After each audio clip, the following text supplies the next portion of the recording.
Hello friends, नमस्ते। Hope आप सारे ही अच्छे होंगे। तो आज हम पॉलिटी का प्रैक्टिस सेट नंबर 6 प्रेजेंट करेंगे, जिसमें बहुत अच्छे अच्छे क्वेश्चंस रिलेटेड होंगे आपके फंडामेंटल राइट से लेकर के डीपीएसपी तक के क्वेश्चन, जिसमें बहुत अच्छे अच्छे आर्टिकल्स होंगे, बहुत अच्छे अच्छे क्वेश्चंस होंगे जो कि मोस्ट रिपीटेड है। तो ये मास्टर एमसीक्यू क्लास का आपका 6वां सेशन है। उम्मीद करता हूँ आपने सारे सेशंस देखे होंगे। सबकी मैंने आपको प्लेलिस्ट बना दी है, तो वो प्लेलिस्ट भी जाकर के देख लीजिएगा, ठीक है। और ये 6वां सेशन है, तो इसको ध्यान से देखिएगा, आपको बहुत अच्छा लगेगा इसमें का भी क्वेश्चन, और अंत तक देखिएगा और दोस्तों को शेयर भी करिएगा। पहला क्वेश्चन है कि नागरिकों के मूल कर्तव्यों की सिफारिश किसने की थी। तो मूल कर्तव्यों को आपको पता है कि 51A में रखा गया है, मैंने बताया था। 42वें संविधान संशोधन 1976 में इसको जो है इंक्लूड किया गया था। टोटल कितने हैं? 11। और इसकी सिफारिश किसने करी थी? तो वो करी थी स्वर्ण सिंह कमेटी ने। ध्यान रखिएगा, स्वर्ण सिंह कमेटी के द्वारा ये किया गया था।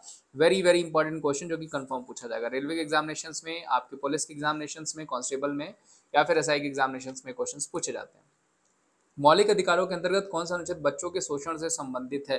तो देखिए, इस आर्टिकल में यही कहा गया कि 14 साल से कम उम्र के बच्चों को किसी भी कारखाने में काम करना, कहीं पे भी काम कराना क्या है? प्रोहिबिटेड है। और ऐसा कहा गया है आर्टिकल 24 में। यानी which article is related to the exploitation of the children under the fundamental right, that is article number 24। तो आर्टिकल 24 ध्यान रखिएगा, जो कि आपको पूछा जा सकता है।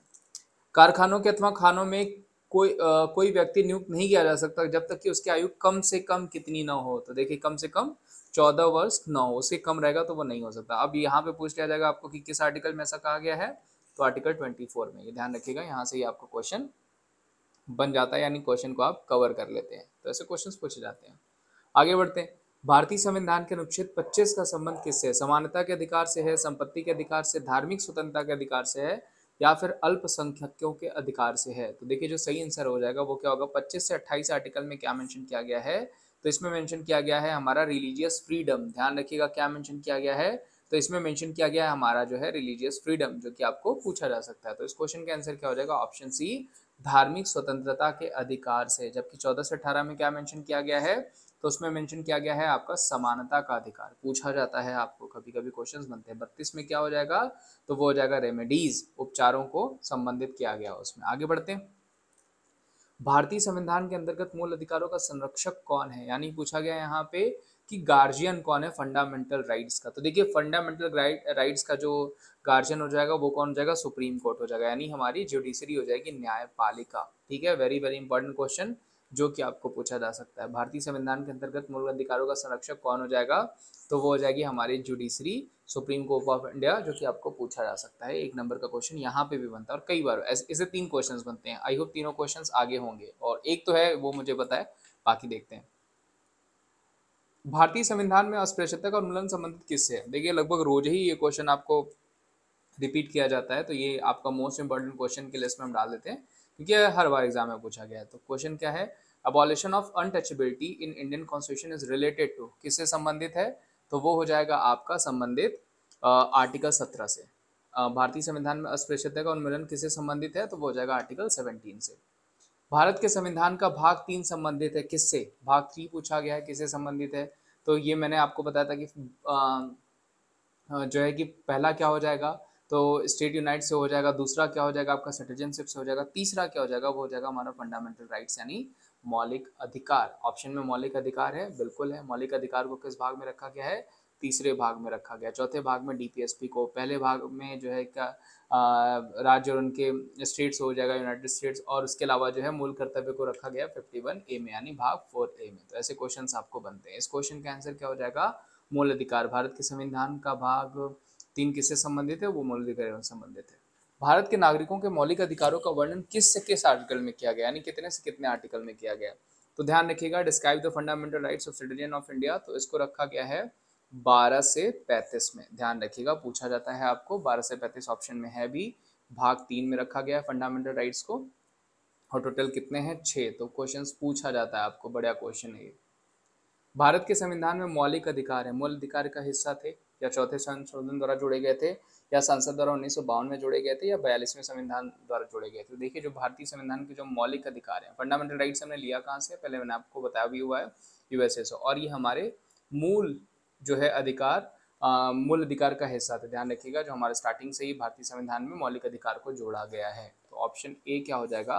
बिल्कुल करेक्ट हो जाएगा, मूल अधिकार का हिस्सा थे भारत के संविधान में मौलिक अधिकार। संपत्ति का अधिकार क्या है? एक मौलिक अधिकार है, एक नैसर्गिक अधिकार है, एक लीगल राइट्स है यानी वैधानिक अधिकार है, या संवैधानिक अधिकार का अधिकार है। तो देखिए संपत्ति का अधिकार क्या है, राइट टू प्रॉपर्टी क्या है, तो वो हो जाएगा आपका एक लीगल राइट्स, ध्यान रखिएगा, एक वैधानिक अधिकार हो जाएगा। संपत्ति का अधिकार क्या हो जाएगा, एक वैधानिक अधिकार हो जाएगा, जो कि पूछा जा सकता है।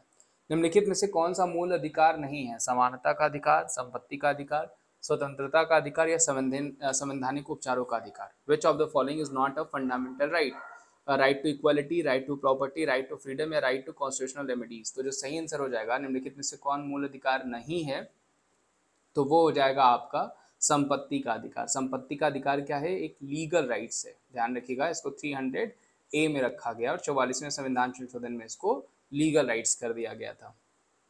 मौलिक अधिकारों में संशोधन करने में सक्षम कौन है, यहाँ पे पूछा गया कि who can amend, who is able to amend the fundamental rights. तो देखिए गार्जियन कौन होता है, तो मैंने बताया था सुप्रीम कोर्ट होता है। अब यहाँ पे पूछा गया कि इसमें संशोधन कौन कर सकता है, तो वो किया जा सकता है संसद के द्वारा यानी पार्लियामेंट के द्वारा। संसद को किस आर्टिकल में रखा गया, 78। ध्यान रखिएगा, इसके 3 अभिन्न अंग भी मैंने आपको बताए थे। राज्यसभा हो जाएगा अपर हाउस, लोकसभा हो जाएगा लोअर हाउस, और राष्ट्रपति, ये 3 इसके अभिन्न अंग हैं, ठीक है, इंटीग्रल पार्ट है। इस क्वेश्चन के आंसर क्या हो जाएगा, मौलिक अधिकारों में संशोधन करने के लिए कौन सक्षम है, तो वो हो जाएगा हमारा पार्लियामेंट यानी संसद। निम्नलिखित मौलिक अधिकारों में से किसको B.R. अम्बेडकर ने संविधान की आत्मा कहा था, तो देखिए समानता के अधिकार को कहा था, संपत्ति के अधिकार को कहा था, धार्मिक स्वतंत्रता के अधिकार को कहा था, या संवैधानिक उपचारों के अधिकार को कहा था। जो सही आंसर हो जाएगा वो हो जाएगा आपका संवैधानिक उपचारों का अधिकार। निम्नलिखित में से मौलिक अधिकार में किसको भीमराव अम्बेडकर ने संविधान की आत्मा की संज्ञा दी, तो वो हो जाएगा संवैधानिक उपचारों का अधिकार, article 32, right to constitutional remedies, जिसको भी मैंने पहले आपको बताया भी था। निम्नलिखित में से कौन सा अधिकार मूल अधिकार में नहीं आता है, तो अभी जस्ट मैंने आपको बताया मूल अधिकार में क्या नहीं आता है, संपत्ति का अधिकार नहीं आता है। ध्यान रखिएगा, ये हमारा एक लीगल जो है कौन सा मूल अधिकार में नहीं आता है, तो ठीक है, यहाँ पे क्लियर हो गया आपको। तो संपत्ति का अधिकार आई थिंक 2 बार दे दिया गया है, राइट टू प्रॉपर्टी, कोई बात नहीं। तो 300A में रखा गया है इसको, ध्यान रखिएगा। संपत्ति अधिकार हमारा लीगल राइट्स, हमारा फंडामेंटल राइट्स नहीं है, ठीक है, ये ध्यान रखिएगा। देखिए ऐसे क्वेश्चन आप जब भी देखते हैं तो आपको ये रेगुलर प्रैक्टिस करना है, क्योंकि क्वेश्चन यहाँ से बनेंगे ही, पूछे ही जाएंगे। संपत्ति के मौलिक अधिकार को कब खत्म कर दिया गया था, तो देखिए अभी जस्ट मैंने बताया 44वें संविधान संशोधन में, ऑप्शन में है 1976 42वें संविधान, 1973 44वें संविधान, 1978 संविधान में, या 19 देखिए यहाँ पे ऑप्शन ए है। देखिए कई सारे सिमिलर ऑप्शंस देते हैं। देखिए 1978 2 जगह दिया गया, लेकिन संविधान भी आपको पता होना चाहिए, संशोधन यानी 44वें संविधान संशोधन जो कि 1978 में हुआ था, तो option A is the correct answer. मौलिक अधिकारों को कब खत्म किया गया था, 1978 के संविधान के 44वें संविधान संशोधन में। भारतीय संविधान के किस अनुच्छेद में भारतीय नागरिकों के मूल कर्तव्य शामिल किए गए, तो देखिए भी मैंने आपको बताया भी था कि मूल कर्तव्य यानी फंडामेंटल ड्यूटीज, फंडामेंटल राइट अलग है, फंडामेंटल ड्यूटीज अलग है, ये ध्यान रखिएगा। तो फंडामेंटल ड्यूटीज को रखा गया है 51A में, 51A में, और भाग 4A में इसको रखा गया है, ये ध्यान रखिएगा। कहाँ से लिया गया हुआ है, तो ये लिया गया हुआ है रशिया से, ये आपको क्वेश्चन बन सकता है। भारत के संविधान के अनुसार भारतीय नागरिकों के मूल कर्तव्य निम्नलिखित में से क्या है, राष्ट्रगान ध्वज का सम्मान है, वैज्ञानिक प्रवृत्ति का विकास है, राष्ट्रीय विकास एवं राष्ट्रीय एवं सांस्कृतिक विरासत के संरक्षण है, और सभी। तो ये सारे ही हमारे नागरिक मूल कर्तव्य में आते हैं। हमारे राष्ट्रगान का हमें सम्मान भी करना है, और प्लस हमें जो है कि साइंटिफिक इनोवेशन को भी डेवलप करना है, उसके अलावा राष्ट्रीय एवं सांस्कृतिक विरासत का भी संरक्षण करना है। जितनी भी हमारी राष्ट्रीय विरासत है तो इनका भी हमको ध्यान रखना है, यानी ऑल ऑफ द एबव। निम्नलिखित में से किस वर्ष मूल कर्तव्य को संविधान में जोड़ा गया था, तो देखिए इसको जोड़ा गया था 42वें संविधान संशोधन में, ध्यान रखिएगा, इसको 42वें संविधान संशोधन में जोड़ा गया था, और ये हुआ था आपका 1976 में। वर्तमान में संविधान में कुल कितने मूल कर्तव्य हैं, तो स्टार्टिंग में ही मैंने बता दिया था आपको, फंडामेंटल ड्यूटीज टोटल कितनी है 11, और कहाँ से लिया गया इनको लिया गया रशिया से। भारत के प्रत्येक नागरिक का कर्तव्य होगा पर्यावरण का संरक्षण और सुधार, किस अनुच्छेद में कहा गया है, तो ऐसा कहा गया है आर्टिकल 48A में, ध्यान रखिएगा 48A में हमें प्रोटेक्शन इम्प्रूवमेंट ऑफ एनवायरनमेंट बताया गया है। 42 में क्या रखा गया है, तो इसमें लिखा गया है आपका मैटरनिटी लीव के बारे में बताया गया है, ठीक है, ध्यान रखिएगा। संविधान के कल्याणकारी राज्य के आदेश दिया जाता है किसके अंतर्गत, 42वें संविधान संशोधन में, या प्रियम्बल में, या डीपीएसपी में, या मूल अधिकारों में, तो जो सही आंसर हो जाएगा संविधान में कल्याणकारी राज्य के आदेश दिया जाता है डीपीएसपी के तहत, ध्यान रखिएगा, किसके तहत, डीपीएसपी के तहत। भारत के संविधान में नीति निर्देशक सिद्धांतों को किस मुख्य कारण में से सम्मिलित किया गया था? तो बेसिकली डीपीएसपी को क्यों किया गया था? तो अभी जस्ट आपने देखा कल्याणकारी राज्य की स्थापना करने के लिए किया गया था, तो हम आगे बढ़ेंगे ही नहीं क्योंकि हमारा यही सही है। निम्नलिखित सिद्धांतों में से वह कौन सा है जिसे गांधीवादी सिद्धांत कहा जाता है? श्रमिकों और बच्चों का संरक्षण, पुरुषों और महिलाओं के लिए समान कार्य, कार्यपालिका से न्यायपालिका को पृथक करना या ग्राम पंचायत का संगठन। तो आर्टिकल क्या हो जाएगा 40, जिसमें ग्राम पंचायत का संगठन दिया गया है, जिसको हम गांधीयन प्रिंसिपल के नाम से भी जानते हैं। राज्य के नीति निर्देश सिद्धांतों में से किस अनुच्छेद का संबंध अंतर्राष्ट्रीय शांति और सुरक्षा से है?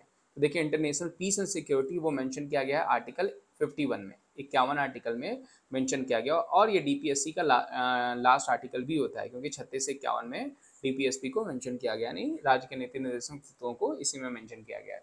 इनमें से कौन सा राज्य के नीति निर्देशक सिद्धांतों में शामिल नहीं है? काम का अधिकार, समान कार्य हेतु समान वेतन, सूचना का अधिकार या फिर पर्यावरण का संरक्षण। तो जो सही आंसर हो जाएगा दोस्तों वो हो जाएगा राइट टू इन्फॉर्मेशन, इसमें सम्मिलित नहीं है। भारतीय संविधान में राज्य के नीति निर्देशक तत्वों को ग्रहण किया गया यानी कहाँ से लिया गया है? ठीक है, directive principle of state policies is taken from, तो कहाँ से लिया गया है?